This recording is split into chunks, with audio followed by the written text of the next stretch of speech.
So, we made it to the sermon.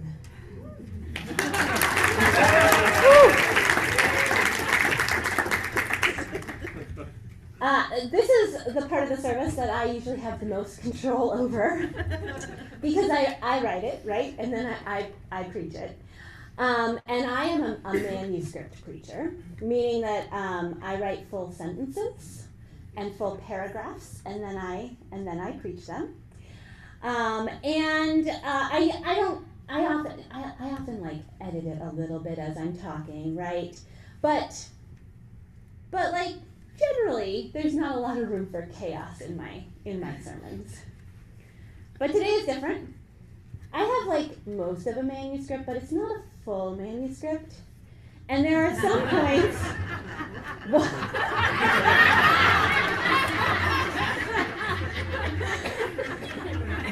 I told them they could do whatever they wanted. So there are some points in this sermon when you're going to help me figure out what it is I'm going to say, okay? Now, this is like literally what I have nightmares about. I have nightmares that I get up there to preach and I've only got like half a manuscript. But here's the thing. I can't preach about letting go and leaning into the chaos unless I do it, right? So, here we go. Full chaos mode activated.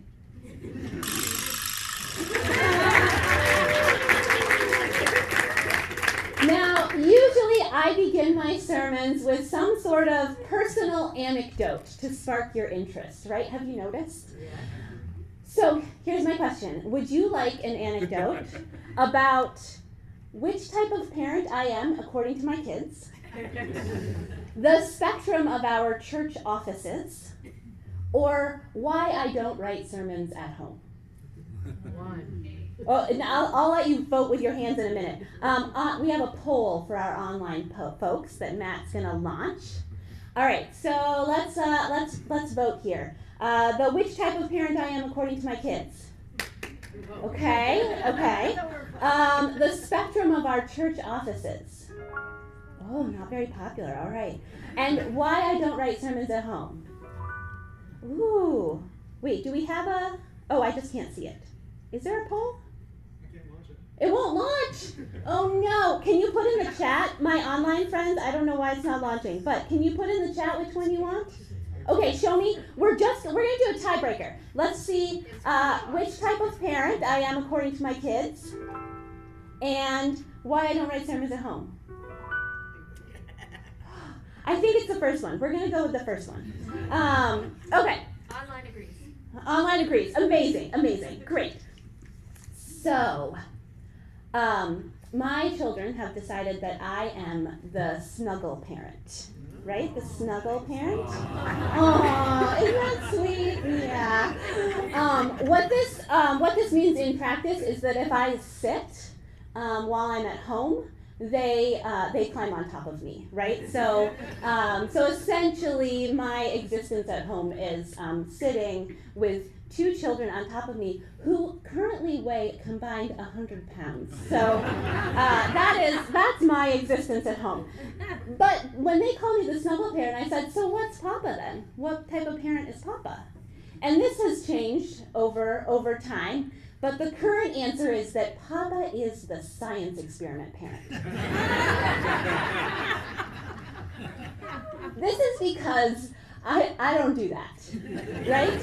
I don't do science experiments. And here's why.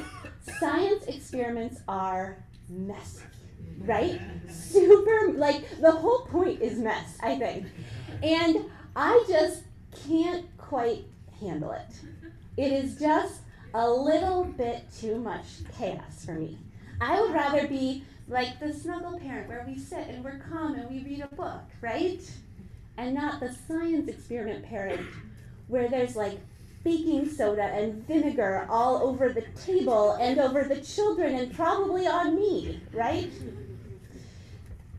Chaos is not my comfort zone, is what I'm saying. And even though not everyone is as type A as me, right? I don't think I'm actually alone in that. I would say that even Tristan, the science experiment parent, has a point at which the chaos and mess is too much, right? Am I right? Yeah, he says yes. Chaos often brings discomfort. There's something in us, even the most like type B among us, that longs for some order in the world. When things feel chaotic, we look for ways to find order, even in the smallest things. We don't want that discomfort, right? And I can totally understand why. So just think right now about our political situation. I'm going to go there. We are in this moment when chaos is being used as a tactic, right? A tactic for evil. Our government is controlled by people who want to do some really hateful things. And they've realized that if they just throw enough out there, right? If they just throw enough out there fast enough, create enough chaos, that we aren't going to be able to keep up with it. We're going to get mired in our anxiety. When chaos is being used as a weapon, it can be hard to move past the scariness of it all. It can be hard to think about the chaos as something good. So why is it? Why is it that we're doing this lighthearted, silly even service about chaos when the chaos around us is so scary? What do you think? Why are we doing this? That's a real question. I want you to answer. Yeah. Fun in chaos. Fun in chaos. Yeah, fun in chaos. Can we find some fun in it? The song Dive In. Like the song Dive In. Yeah. Comic relief. Comic relief. I know. Don't you just need to laugh a little bit? Yeah. Perspective, to give us some perspective. To give us some perspective. Yeah. To remind us that chaos is not always terrifying, it can be very fun. To remind us that chaos can be fun as well as terrifying. Yeah. Creativity. Creativity. To internalize it and be resilient. To internalize it and be resilient. These are such good answers. I should just let you do my sermon every week. This is great. To embrace and push through it, says Jamie online. And I would say it's because we need to remember that chaos is not all bad. That it can also beget joy and art and community. Chaos can be the birthplace of horror, or it can be the birthplace of something beautiful and new. We can let chaos overwhelm us, or we can lean in to the generative side of chaos. As we heard in our words for reflection, chaos is actually necessary for creativity. That's what they all had in common. And we heard from Malcolm Gladwell, who said that embracing of messiness and understanding its contribution to the creative process is something that writers and creative types, artists, whatever, have got to cultivate, have to learn to be comfortable with, because it goes against a lot of our instincts and training as educated people. There is something about allowing chaos to thrive that is generative, that makes space for new ideas, new solutions, new beauty to thrive. Now, I know I have experienced this when it comes to worship planning, which is the creative thing I do on a regular basis. Now, while the sermon is a part of the service that I do mostly alone, the rest of the creative process of planning a service involves a ton of other people. And as many of you have likely experienced, the more people you allow into a process, the more chaotic it gets, right? This is where we got the phrase, too many cooks in the kitchen. But here's some examples. We had a whole group help pick themes for last year. For this year, that's how we got chaos, right? Not my idea. We have worship associates who help brainstorm about our monthly themes, and decide what each week's particular focus will be. Once we have the topic for each week, we have a music team that chooses anthems, a worship associate who finds readings, someone, often Sadie, who comes up with a wonder box, and then a whole bunch of people who make the actual service happen on Sunday mornings. It literally takes a whole village to make a worship service. And the thing is, I could do this whole thing alone, right? Minus maybe like I need a choir. But I could tell them what to sing, or Jed could tell them what to sing, right? And it would certainly be less chaotic. It would probably be less work in some ways. But my experience has been that the more people that I add in to worship planning and leading, the better a service ends up being. Worship is richer and deeper and speaks to a wider variety of people when it has a wide variety of people shaping it and offering their perspectives and ideas. Now, sometimes it makes me a little nervous because really, who knows what will happen when I hand over the microphone. But the creativity that comes out of chaos is almost always worth it. And speaking of handing over the microphone, I want to hear from you.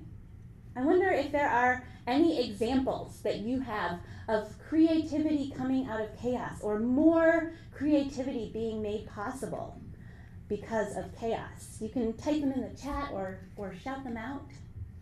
Any examples?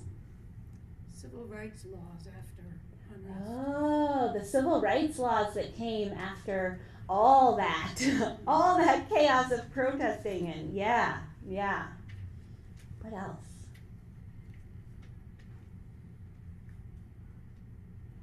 We have more medical knowledge about certain illnesses and viruses after COVID. Oh yeah, we have more medical knowledge now about certain illnesses and viruses after COVID. That chaos actually sparked this new knowledge. Protest songs written in response to chaos. Yeah, protest songs written in response to chaos. One of the words for reflection that you didn't get to hear talks about how during the early parts of the pandemic, creatives were like the most productive they've ever been. In a lot of ways, there was lots of music and poetry and all of that coming out of this chaotic moment in our world. And here, maybe one more? Starting the Zoom and everything when Yeah, that's a great example. So our own church, when the pandemic happened and we had to shut down and move online, that we were like, well, guess we just have to figure it out, right? And we started to get real creative with Zoom. We got a robot involved. Like, that would not have happened had it not been for that chaos. Yeah, I'll hear one more. I was going to say that chaos always brings about some form of change. Yeah, chaos brings about some form of change. And sometimes it's in those like moments of chaos that come right before the change, right? Sometimes you need that chaos to get to the change.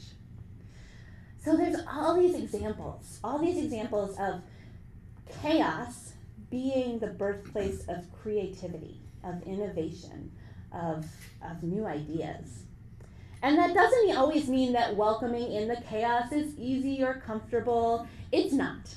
But I think we can agree that it often seems to be worth the challenge, right? And sometimes we don't get to choose the chaos, right?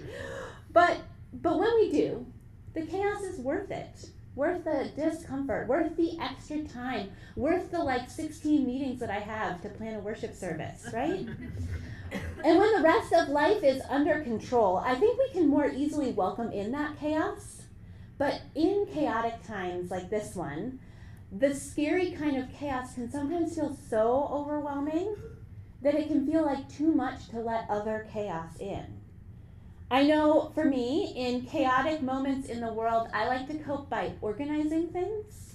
Like, let's find a new arrangement for the tea cupboard that will not fix the world, but my life will feel a little more under control, right? It can cause us to draw back from others, from the chaos that being in community can bring. It can make us reluctant to try new things, to welcome in the chaos of the unknown. It can make us rigid and reactive, unable to collaborate, unable to manage when things don't go exactly our way. Have you felt any of that in the chaos of this time? All of these are entirely reasonable reactions, right, to the chaos of this moment, that scary kind of chaos. But in the long run, allowing the scary chaos to shut us off from all chaos, won't serve us. We need the chaos of community in order for the creativity of collective action to thrive. We need the chaos of trying new things if we want the creativity of innovation to flourish. We need the chaos of collaboration to allow the creative output that comes of many minds working together. So in this moment, when the chaos, the scary chaos, is all around us, I hope we won't allow that destructive chaos to turn us away from the creative chaos as well. Let us lean in, maybe starting with this service today, to that generative, joyful, beautiful, even sometimes silly chaos of innovation and collaboration and community.